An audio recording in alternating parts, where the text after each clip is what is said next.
de Producciones. Y ya lo tenemos en línea a Jorge Altamira. Hola Jorge, ¿nos escucha? Sí, muy bien, ¿qué tal? ¿Cómo están? Muy bien, Jorge. Bueno, la verdad es un placer tenerte en el programa, en este Foco Independiente especial, justamente por tenerlo. Queríamos hacer, varias preguntas hay de parte del equipo de producción de Foco Independiente para hacer. En primer lugar, lo que te queríamos preguntar es ¿qué opinás del avance de la derecha en Latinoamérica? ¿Y qué es lo que opinás justamente si esto va a crear un ambiente en cuanto a terrorismo?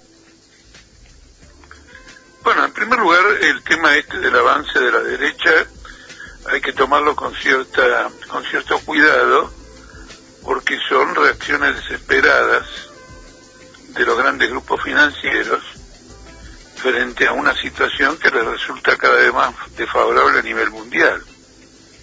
Para dar un ejemplo concretamente, Macri en Argentina o Temer en Brasil tienen una dificultad enorme en imponer los planes de la derecha por sus contradicciones, por peleas entre ellos mismos y por una resistencia, una lucha popular. Entonces, eso es un proceso de crisis política que está viviendo la derecha y que la izquierda tiene que desarrollar y profundizar para superarla como alternativa política. Pero el núcleo de la situación no es que la derecha esté avanzando, sino que acá hay un intento de resolver en términos capitalistas la crisis, y ese intento les está costando una barbaridad. Lo prueban las rebeliones contra los tarifazos, y en el caso de Brasil, que es el otro ejemplo que mostré, una continua lucha popular. Y quiero hacer una observación. Macri aquí y Temer en Brasil fracasan a pesar de la colaboración que le prestan los gobiernos que le precedieron. Por ejemplo, Massa, Pichetto, el movimiento Evita, todos están colaborando con Macri. Y sin embargo eso no le amplía la base de sustentación. Y en el caso de Brasil, recientemente, tanto el Partido de los Trabajadores como el Partido Comunista de Brasil votaron para la presidencia de diputados a un hombre que fue la figura más destacada, o una de las más destacadas, en promoverle el juicio político a Dilma Rousseff. Claro, entonces, reacciones populares, en este caso, ante el tarifazo en la Argentina, con el ruidazo masivo, ¿no? El programa pasado estuvo Christian Mayer, que también pertenece al Frente de Izquierda, y nos contaba la gran convocatoria que han tenido. Jorge, te hago una consulta, porque muchos analistas políticos dicen que estamos viviendo una situación muy similar al 2001. Yo te pregunto, ¿hay las condiciones sociales, el ánimo social, es igual que el ánimo social del 2001? Bueno, en el 2001 habían transcurrido 2 años del gobierno de la Rúa y se había agotado toda la expectativa política. Mucha gente que protagonizaron los movimientos del 2001 había votado de la Rúa, diría casi una mayoría. Fueron los que más se indignaron. No hay indignación más fuerte que la de aquel que desarrolla una ilusión y después resulta frustrado. Este gobierno tiene todavía poco tiempo. Tiene poco tiempo en sus funciones y se tiene que desarrollar todavía más un desgaste político para que el movimiento popular desarrolle una perspectiva más grande. Mira, en este punto quiero señalar una cosa, hay algo que hoy dice Morales Hermano de Nación, referido al apoyo de Moyano y de la burocracia sindical al gobierno de Macri. Y acá están los Moyano, que fueron kirchneristas y después fueron anti-kirchneristas, pero está Caló, que fue kirchnerista hasta el final. Entonces, hay una verdadera coalición política de todas las fuerzas, sin exclusión, me refiero, de todas las fuerzas con exclusión de la izquierda, que están colaborando en sostener al gobierno de Macri, lo cual produce, digamos, en la población una cierta incertidumbre. Además, lo hacen con mucha hipocresía, porque cuando hablan por los medios Por ejemplo, la gente de Massa se ubica en una postura crítica del gobierno, dicen que el tarifazo no midieron el impacto, que ellos lo hubieran hecho de otra manera, etcétera, pero son nada más que fintas verbales para ocultar que le han votado todas las leyes, y que en el caso de la ley antidespido podían haber derribado el veto porque tenían los 2/3 de los votos en el Senado y cerquita de eso en diputados, y no lo hicieron, y lo podía haber derribado la burocracia sindical con una medida de lucha y no la hizo. Nosotros estamos asistiendo a la mayor entrelazamiento político de todas las fuerzas, las de que votaron por Scioli y las que votaron por Macri, en el sostenimiento de este brutal programa de ajuste contra los trabajadores. Porque, si me permiten un poquito, aunque me extiendo sí, no pasa nada, no se la da conversación, acá la discusión no es si tiene que haber un ajuste frente al desbarajuste anterior. Acá la cuestión es quién lo paga. Mientras un trabajador se le dice que va a recibir un tarifazo del 1500% en varias cuotas, empezando por una de 400 o empezando por una de 700, en la bolsa de Nueva York, miren ustedes lo que les digo, en la bolsa de Nueva York, las acciones que más han crecido en su cotización son las de los bancos argentinos. Nosotros hemos perdido la Copa América frente a Chile, pero estamos ganando la Copa de la Bolsa en Wall Street. Entonces, ¿dónde está el ajuste de los banqueros? Cuando han obtenido ganancias en este periodo de tarifazos, como no lo obtuvieron en la época del kirchnerismo, a pesar de que la presidenta decía que se lo llevaban con pala. Bueno, si antes se lo llevaban con pala, ahora se lo llevan en camión. Terrible, terrible. Y como para cerrar esta pregunta que hacíamos sobre la derecha, ¿cree que afecta seriamente y pone en peligro la estabilidad política y económica de los países desarrollados esta generación, digamos, de la derecha? Bueno, no, yo no creo que sea eso. Yo creo que el capitalismo ha entrado en una crisis muy violenta, y tenemos, por ejemplo, al Partido Republicano de Estados Unidos, que siempre era partidario del neoliberalismo, de abrir fronteras, etcétera, votando una plataforma chauvinista, una plataforma de guerra comercial y de guerra política de unos países contra otros. Estamos asistiendo a una descomposición del capitalismo, y el avance de la derecha en determinados partidos es una prueba de que, es la resultante de esa crisis. No es que el avance de la derecha provoca la crisis, es la crisis la que lleva a que dentro del capitalismo empiecen a aparecer figuras más extremas. Pero les quiero hacer una salvedad de una noticia que naturalmente el público en general, es una noticia que el público en general no observa. Pero, por ejemplo, en Italia hay un movimiento de características también chauvinistas, vayámonos de la Unión Europea, vayámonos del euro, etcétera, y ante la crisis de los bancos italianos, cambió de posición y le pide al Banco Central de Europa que rescate a los bancos italianos. Entonces, como vos ves, las ideologías acá no importan nada. Claro, van variando. Porque está en juego el sistema bancario, este movimiento de 5 estrellas al que estoy haciendo alusión, al igual que el gobierno al cual combate, que es el gobierno italiano, se unen detrás del gran programa que une a todos los capitalistas en el mundo en este momento, ante una quiebra que el Estado me rescate. Entonces, esta es la ley que domina el pensamiento político en este momento, y está traduciendo una situación de insolvencia muy grande. Vos pensás que el 30% del sistema bancario italiano está en bancarrota, el 60% griego, los grandes bancos españoles. Entonces, realmente es una crisis muy profunda, y esta crisis profunda se traduce en el campo político, con el surgimiento de los Trump, con esta salida de Gran Bretaña de la Unión Europea, que ya está provocando una crisis muy grande y una devaluación muy fuerte de la libra esterlina. Y le llamo la atención, para que lo consideren de aquí en más, la crisis excepcional en Turquía, porque Turquía aloja a la principal base militar de la OTAN en el Medio Oriente, y tiene 50 bombas atómicas de hidrógeno en esa base, y durante 2 días, en los recientes golpes y contragolpes que hubo en Turquía, esa base quedó inutilizada con corte de electricidad, etcétera. Ustedes se dan cuenta que están jugando con el destino de la humanidad. Con todo el planeta Tierra, sin dudas. ¿Por qué? Porque no reconocen los intereses colectivos, no reconocen el bienestar social, sino sus intereses particulares e individuales. Estamos en línea con Jorge Altamira, dirigente nacional del Partido Obrero. Comunicate enviándonos tu mensaje en vivo a través de www.facebook.com/Foco Independiente FM. Jorge, nos llegan preguntas de la gente y bueno, la escuchamos en vivo a ver qué puede responder, ¿sí? Soy ahí de la zona de Vicente López.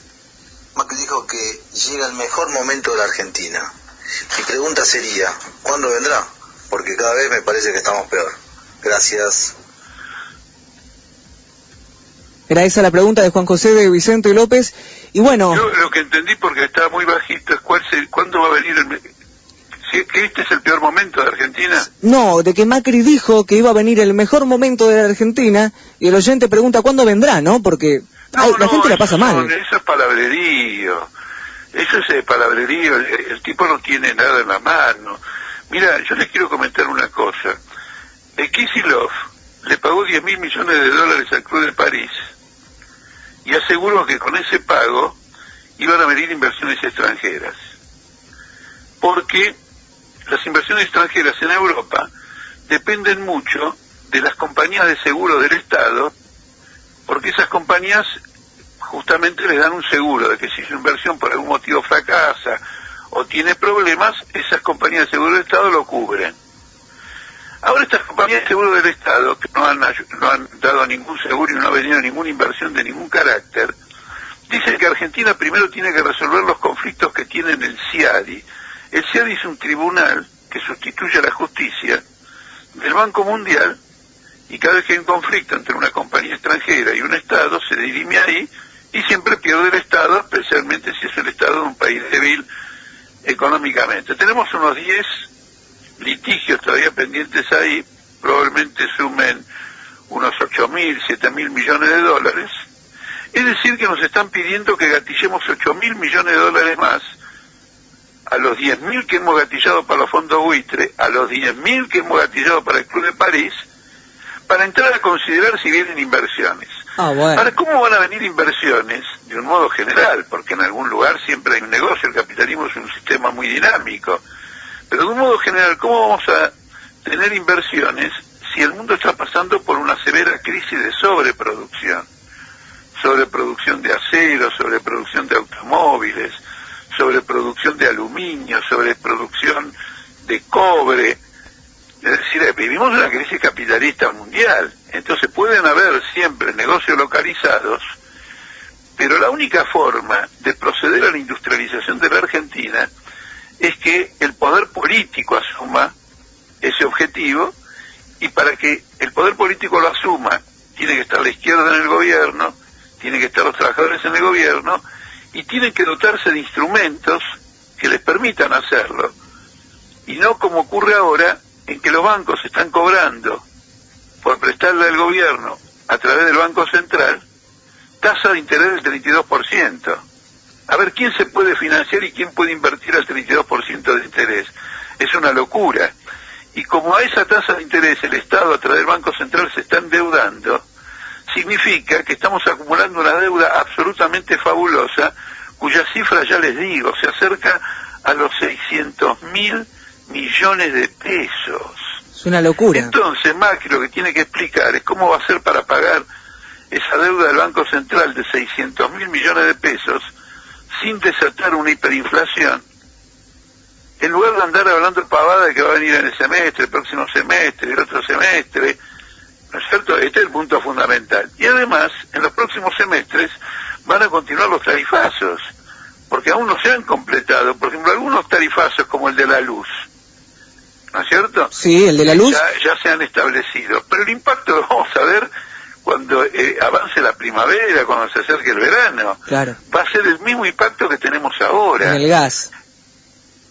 Claro, sí, es cierto eso, porque por una cuestión estacionaria, ¿no? Independientemente. Ahora lo sentimos con el gas, pero después lo vamos a sentir con la luz. Y después, además, se van a trasladar los aumentos de manera directa e indirecta, porque los servicios y el costo de la manufactura va a aumentar también. Claro, porque grava también los costos industriales. Ahora, también una observación que Macri oculta permanentemente. Dentro del tarifazo hay un impuesto, porque si vos mirás la factura vas a ver que entre el 16 y el 20% son impuestos. Es decir que si aumenta un 400%, un 700% la tarifa, cada componente aumenta un 700%, y uno de esos componentes son los impuestos. Ahora, ellos quieren resolver el déficit fiscal aumentando el 700% los impuestos que se están pagando al servicio de gas, etcétera. Quiero hacerte también la observación de que el servicio de gas está aumentando en un momento en que el precio internacional del gas y el precio internacional del petróleo están cayendo. Y antes Cristina Kirchner con Kicillof y ahora Macri están subsidiando el precio en la boca de pozo al petróleo y al gas, dándoles un precio muy superior, de manera que cuando luego se refina ese petróleo en nafta y en otra suerte de derivados, se encarece enormemente. Entonces están encareciendo la materia prima sobre la que se elaboran los servicios de gas y de electricidad, y dicen que en beneficio de las compañías petroleras y de las compañías gasíferas, y pretenden que ese subsidio a los grandes monopolios lo pague el trabajador a través de un tarifazo con el argumento de que las tarifas están atrasadas. No, ustedes están subsidiando con un premio que es superior al 100% el petróleo y el gas. Miren, se lo voy a hacer cortito. Cuando hace 2 años la unidad butirométrica de gas estaba a $12.75 en el mercado mundial. Hoy está a $2.50. Miren todo lo que bajó, un montón. Cayó como una piedra, cayó como una roca. Y acá aumenta el precio del gas, y acá aumenta el precio del petróleo. ¿Me explico? Sí, sí. Y por eso lo tenemos a Aranguren de ministro de Energía. Pero quiero advertir que esto lo comenzó Kicillof. Esto no lo inventó Aranguren. Lo comenzó Kicillof porque Aranguren es un lobista de la Shell y Kicillof era un lobista de Chevron. Fuertes declaraciones, de Jorge Altamira. Sí, bueno, sí, no, pero quiero ser claro, no quiero andar con palabrerío. No, está perfecto que sea así, y de paso, ya que estamos hablando de Aranguren, le propongo escuchar algo y quiero saber después qué es lo que opina. Ahí lo escuchamos, un segundito. Forma de implementarlo, tanto de aplicar subsidios o no aplicarlos, y sacarlos o ponerlos en función de el grado de emergencia que uno puede estar evaluando en cada momento. Hago referencia a lo que es la tarifa social para individuos, para personas, para hogares que están afectados. El concepto de tarifa social es un concepto móvil, es decir, estamos también aprendiendo sobre la marcha. Es un gobierno. Estamos aprendiendo sobre la marcha, dijo Aranguren. ¿Qué opina de esto, Jorge? No, ese hombre es un inescrupuloso, es un hombre que está al servicio de la compañía para la que trabaja. Es un inescrupuloso. Él conoce el negocio a las mil maravillas. Hace muchos años que está en este negocio, no está aprendiendo nada. Él está aprendiendo sobre la marcha cómo enfrentar una rebelión popular. Y no creo que esté aprendiendo absolutamente nada, porque en este punto no tiene salida. La rebelión popular en esta cuestión es muy clara. El primer aspecto que hay que decir es que no se debe permitir que un ministro determine cuánto debe ser un aumento de tarifas, porque eso supone un análisis de costos que debe ser de conocimiento de toda la sociedad. Primer punto. Segundo punto, no se puede darle un aumento a empresas que ya están en este negocio hace 10 años y utilizaron los subsidios del gobierno kirchnerista para sacar plata del país. Concretamente el grupo Mindlin, que ahora está comprando la transportadora, se está asociando con Wertheim en la transportadora General del Norte, es una de las que más ha recibido subsidios y nunca los utilizó para mejorar el servicio de distribución, por eso hay corte en el verano, pero sí para comprar Petrobras, con lo cual ha pasado de distribuidora a productora, es decir, que está integrando verticalmente todo su negocio, con la plata del Estado, con la plata de ustedes y con la plata mía. Nosotros en la izquierda decimos, si es con la plata nuestra, queremos nosotros dirigir la economía y quedarnos con los beneficios. No es posible que nosotros pongamos la plata y ellos se queden con los beneficios. Entonces no se puede hacer con estas empresas. Tercera cuestión, el gobierno actual está gobernando con las leyes de emergencia que dictó Duhalde en el 2002 y que le permiten, la ley de emergencia significa que vos podés actuar en forma discrecional, no tenés que atarte a ningún criterio. Es una ley de emergencia, vos decís 700% de aumento. Esto es una canallada después de 12 años. Porque ahora lo que hay que hacer con un servicio, si uno lo quiere mantener en el marco capitalista, es firmar un contrato, donde el Estado dice cuáles son los costos, averigua cuáles son los costos y establece una tarifa, y la empresa que recibe el servicio tiene que decir a qué se compromete en materia de inversión, y tiene que haber un organismo, por ejemplo el Energas, que vigila que esa inversión se cumpla. En estos anuncios de Aranguren no hay nada de eso. Es simplemente un aumento de tarifas sin ningún compromiso de nadie por ningún motivo, porque no hay un contrato de ningún carácter. Me quiero detener esto para mostrar que el gobierno macrista, del Estado de Derecho, de la libertad de empresa y todo lo demás, viola todas las normas del Estado de Derecho capitalista, que consiste en que se rige por contratos y no por vía discrecional. Lo viola completamente. El macrismo viola todas las premisas de la ideología macrista para favorecer a los grupos energéticos y a los grupos de servicios y a las empresas privatizadas. Estamos con Jorge Altamira en vivo en Foco Independiente, dirigente y fundador del Partido Obrero. Jorge, desde el Twitter Tinta Roja FDA nos pide que hable del piquetetazo ejemplo nacional. Bueno, en primer lugar es una medida contra una actitud represiva. Dos mujeres policías querían que una mujer dejara de amamantar a su bebé porque estaba en un espacio público. Yo me acordé en ese momento que Patti, un comisario que fue intendente de Escobar, había prohibido besarse en Escobar, en una plaza. Entonces cuidado, porque la represión no es simplemente la represión contra las ideas políticas, sino que es una represión contra la libertad del individuo a moverse dentro de sus propios criterios, siempre en armonía y sin violentar, digamos, la convivencia social. De manera que la respuesta contra esta represión me parece muy legítima, y a la gente que dice que es un problema menor, yo le digo que cuando se trata de la censura, de la represión, el que deja pasar los problemas llamados menores termina tragándose los grandes problemas mayores. Este es un punto. Ahora, con respecto al piquetetazo, quiero decir que el problema más importante de esto es que las mujeres no gozan en las grandes empresas de un tiempo acordado por convenio para sus críos. Entonces obligadamente van a tener que reemplazar la leche natural, la leche de la mamá, por la leche, ¿cómo se llama? La leche en polvo, ¿no es cierto?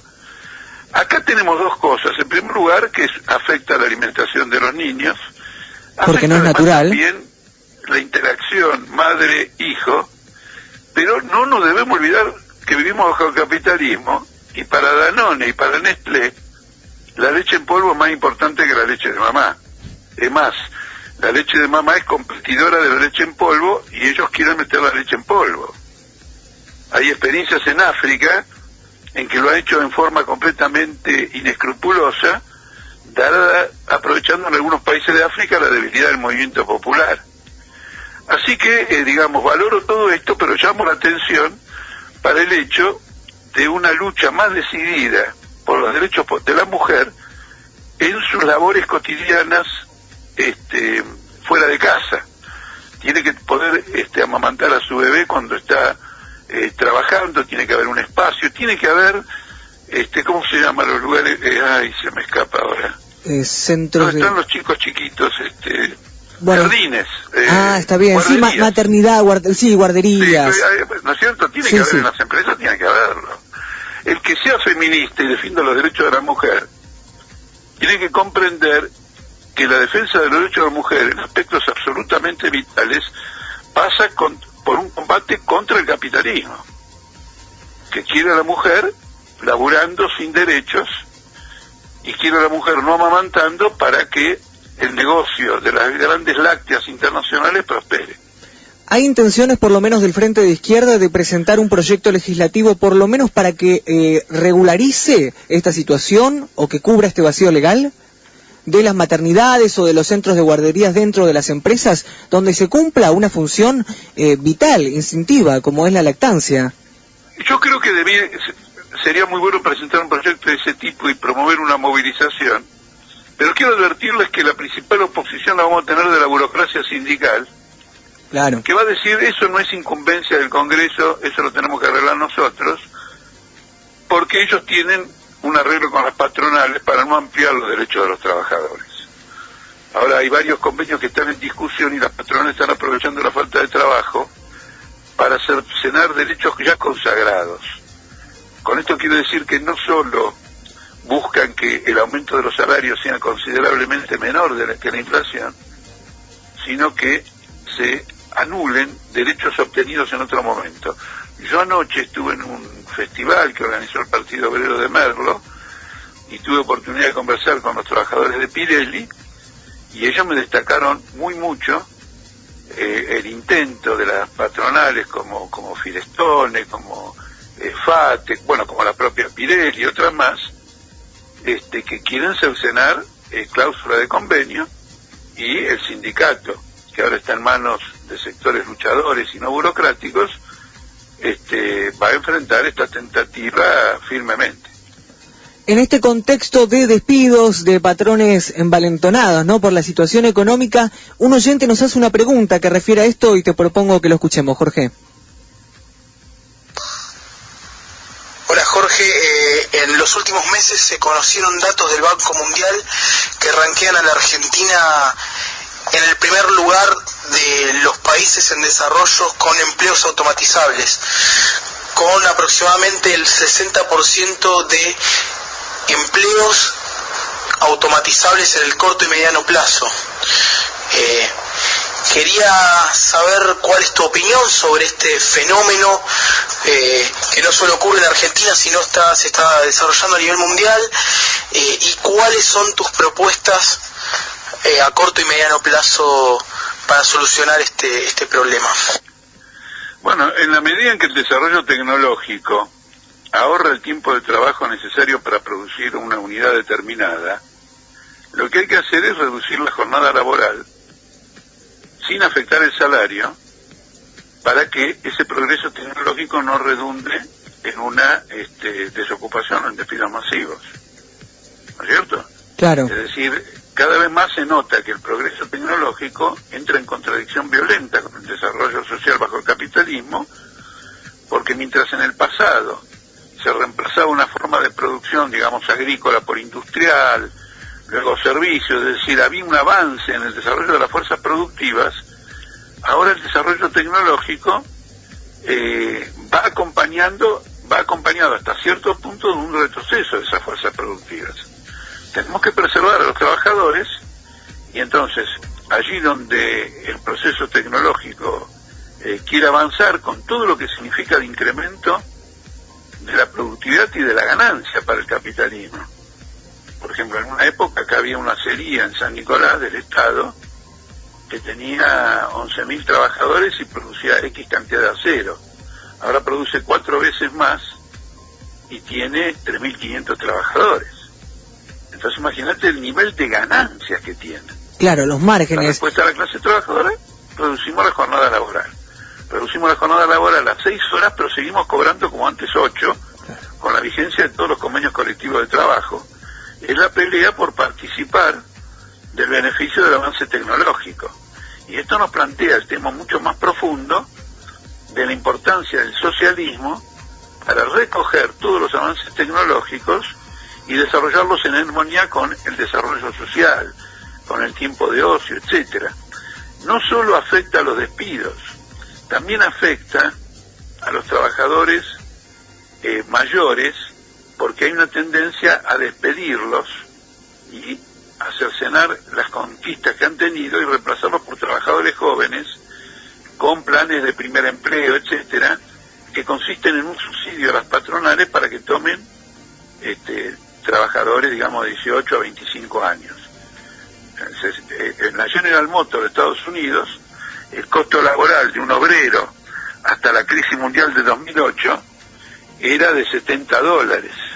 Y a partir de esa crisis, despidos masivos, se despidieron los obreros mayores y se tomaron trabajadores más jóvenes, mucho más jóvenes, y el costo laboral se fue a $25. Brutal, por eso es claro, que hay tanta crisis en Estados Unidos. Entonces, el tema de la reducción de la jornada laboral, porque eso significa el avance tecnológico. El avance tecnológico significa ahorro de tiempo de trabajo. El ahorro de tiempo de trabajo tiene que beneficiar al trabajador, no al capitalista. Pero como estamos bajo el capitalismo va a obtener un beneficio. Sin embargo, pero el trabajador sí, debe defender su derecho reclamando con el igual salario y todos los derechos laborales y sociales, reducir la jornada laboral. en algunos países europeos se propuso una suerte de renta universal básica, un pago incondicional a todos los ciudadanos, por ejemplo, suizos, y desde los oyentes acá nos dicen que ante este fenómeno esa también podría llegar a ser otra salida. No, yo pienso que no.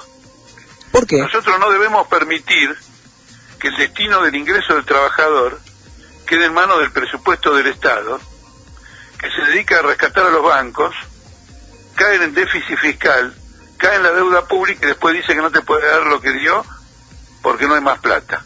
Es lo que está pasando ahora en Brasil. Están tratando de reducir una asistencia social llamada Bolsa Familia con el argumento de que el gobierno anterior los dejó en un déficit fiscal fenomenal. Indudablemente que el gobierno anterior los dejó en un déficit fiscal fenomenal y demuestra que ese tipo de asistencia social es precaria. Depende de los movimientos capitalistas de crisis y suba. Entonces eso no debe quedar ahí.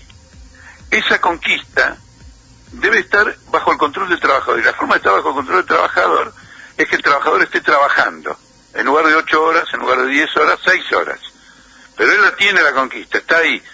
Está en su fábrica, en su lugar de trabajo con sus compañeros, formando un bloque colectivo de defensa de los intereses de los trabajadores. Y no está en casa recibiendo un ingreso mínimo, que depende de la finanza del Estado, que lo tiene desmovilizado, que no lo potencia como realidad productiva y que lo convierte en una clase asistida por el Estado.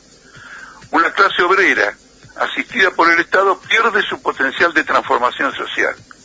Y nosotros queremos mantener todo el vigor de ese potencial de la clase obrera, porque es la única salida al terror que está viviendo la humanidad. Salgamos ahora ya de lo económico, que vayamos a las guerras en los Balcanes, en el Medio Oriente, en Asia, las bombas, terrorismo, etcétera. Ayer hubo un atentado en Afganistán, mataron 80 personas, y déjenme decirles que no tuvieron el mismo destaque que los actos terroristas, que también mataron personas en Europa. Claro, por ejemplo, Niza. Yo no digo que lo de Europa no deba tener destaque, repudio esos ataques. Pero cómo es interesante cómo la prensa manda una paja interior, la muerte de 80 afganos, porque representan una ideología de poder que yo repudio y que debemos repudiar todos firmemente. Y ya nos queda un minuto de programa, Jorge, para cerrar una pequeña pregunta. ¿Replantea su candidatura? ¿Va a volver a postularse como presidente, como legislador, o va a seguir trabajando desde otro lado? No, siempre voy a trabajar de otro lado porque ya mi experiencia, he sido legislador en un tiempo bastante importante y un militante socialista no debe confinarse a las cuestiones de legislación y debe mantener un trabajo teórico, práctico, etcétera, de construcción de fuerzas políticas, socialistas, revolucionarias, transformadoras, eso seguro. El otro tema es que hay que reactivar el frente de izquierda. Esta es la prioridad que hay que darse después de un hecho del cual soy muy severamente crítico, que es que solo 2 organizaciones del Frente de Izquierda hicimos el acto del 1 de mayo, y por lo tanto hubo una ruptura del Frente de Izquierda doblemente repudiable, porque debilita el Frente de Izquierda en ocasión de un gobierno derechista como el de Macri. Entonces, esta es la tarea importante, y también la tarea importante, por ejemplo, mañana va a haber una gran asamblea, una convocatoria en el Sindicato del Neumático para luchar por la formación de coordinadoras fabriles en todas las zonas industriales del país, para elaborar un plan conjunto de lucha contra este ajuste, dado que la burocracia sindical está entregada al gobierno, sea porque quiere presidir la AFA, o sea porque quiere seguir regenteando las obras sociales, y el Estado la tiene agarrada con una deuda de 25.000 millones de pesos. Entonces, en contra de los intereses particulares de casta de la burocracia sindical, hoy estamos movilizándonos, mañana va a haber una concentración importante de debate para que el movimiento obrero encabece la lucha. Esto va a potenciar mucho los cacerolazos. La intervención maciza de la clase obrera en esta crisis le va a dar a los cacerolazos una perspectiva política autónoma. Jorge, ha quedado todo más que claro, ¿eh? Le agradecemos desde aquí, desde Foco Independiente, la predisposición a hablar con un medio comunitario que de por sí se acerca muchísimo más a la gente aquí del barrio, que bueno, ha participado activamente a través de nuestras redes sociales. Bueno, yo los aliento a que sigan por este rumbo, que es el rumbo del auténtico periodismo contra lo que opina la nata. Muchísimas gracias. Un enorme placer ha sido. Suerte. Chao, hasta luego, Jorge.